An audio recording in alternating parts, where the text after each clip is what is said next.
Hello guys, in this tutorial you will learn how you can upload an image or file in general to your account in the Mega desktop application or through the web application of Mega. So let us guide you through this, guys. So let's navigate to the Mega app here on Google Chrome for the sake of this tutorial, right?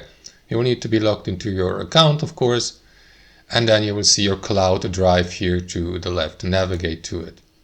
And then guys, you can upload, for example, let me go with an image, and then you to do that, click into upload here in the top left and decide whether you'd like to import a file from a link or upload a folder or a file. I will go with a file.